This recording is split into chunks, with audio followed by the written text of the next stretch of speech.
मैंने विराट से अच्छा खेल दिया होता, मैंने इससे अच्छा खाना बना दिया होता, टिड्डियों के प्रकोप ने इससे ज़्यादा छोड़ दिया होता। इस तरह के सेंटेंसेस जो कि काम पास्ट में हो चुका है लेकिन हम इमेजिन कर रहे हैं कि ऐसा काश ना हुआ होता। इट मीन्स पास्ट की बात पे पछता रहे हैं। तो इस तरह के सेंटेंस से ऑलरेडी मैं वैसे जो कंडीशनल सेंटेंसेस है उनमें तो मैं आपको बता ही चुकी हूँ, लेकिन यहाँ पे जो फर्स्ट पार्ट है वो गायब होने वाला है। बस आपको रिजल्ट पार्ट दिखाना है, तो वो कैसे बनाने वाले हैं तो देखते। सबसे पहला सेंटेंस ले लेते हैं, मैंने विराट से अच्छा खेल दिया होता।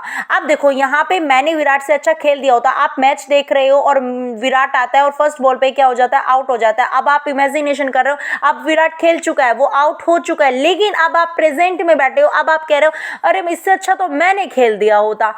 अब आप पछता रहे हो। क्लियर? तो वहां पे आप इमेजिनेशन कर रहे हो, आप वहां पे हो नहीं, वो काम हुआ नहीं है, आप वहां पे नहीं थे ना, आप खेले, लेकिन आप इमेजिनेशन कर रहे हो कि इससे अच्छा मैंने खेल दिया होता। तो आई वुड, देखो मैंने यहाँ पे रिजल्ट पार्ट आप दिखा रहे हो। आपने ये नहीं कहा कि अगर मैं वहां होता, तो फर्स्ट पार्ट वो हो जाता और रिजल्ट पार्ट में क्या है कि मैं इससे अच्छा खेल दिया। तो हम सिर्फ रिजल्ट पार्ट पे फोकस करने वाले, क्योंकि मैं कंडीशनल पे ऑलरेडी वीडियो बना चुकी हूँ। तो आप रिजल्ट पार्ट में क्या होता है, वुड हैव, जब हम पास्ट की किसी बात पे पछताते हैं तो वुड हैव प्लस वर्ब की थर्ड फॉर्म का हम यूज करते हैं। तो लगाते हैं subject, I would have played, I would have played better, मैंने अच्छा खेल दिया होता देन विराट, विराट से अच्छा। Clear? I would have played better than Virat, मैंने विराट से अच्छा खेल दिया होता, जबकि आप नहीं खेले हो। इमेजिनेशन है पास्ट की बात का।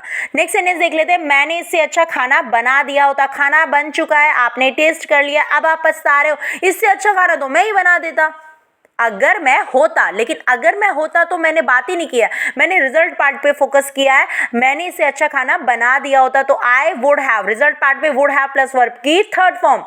जब हम पास्ट की बातों पे पछतावा करते हैं तो आई वुड हैव मेड, है ना, I would have made a better meal than this, मैं इससे अच्छा खाना बना दिया होता। नेक्स्ट सेंटेंस देख लेते हैं, जो कि आपका 10th क्लास में अगर आप पढ़ रहे हो उसमें जो ये आपका चैप्टर है जिसमें उसकी फसल नष्ट हो जाती है ना, तो वो क्या कहता है, जब उस ओलों ने उसकी पूरी फसल जो होती है वो बर्बाद कर दी होती है, फिर वो क्या कहते हैं कि टिड्डियों के जो प्रकोप होता है ना, उससे ज़्यादा, इससे ज़्यादा, टिड्डियों के प्रकोप ने इससे ज़्यादा छोड़ दिया होता। इट मीन्स अब उसकी फसल बिल्कुल भी नहीं, पास्ट में उसकी जो फसल है वो बिल्कुल नष्ट हो चुकी है और अब वो इमेजिनेशन कर रहा है कि अगर यहाँ पे टिड्डियों का प्रकोप भी होता ना तो वो भी इससे ज़्यादा छोड़ चुकी होती। इट मीन्स अब उसकी फसल में कुछ भी नहीं बचा है। तो इमेजिनेशन तो बनाते हैं आप, प्लेग ऑफ लोकट्स, है ना, आ प्लेग ऑफ लोकट्स।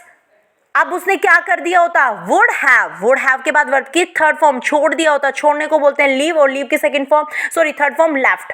क्लियर? तो a plague of locusts would have left more than this. इस तरह से आप अपने और भी सेंटेंस बना सकते हैं। यहाँ पे बस आपको रिजल्ट पार्ट में वुड हैव प्लस वर्ब की थर्ड फॉर्म का यूज करना है और अपने सेंटेंस बना सकते हो। मिलते हैं नेक्स्ट वीडियो में। Have a nice day.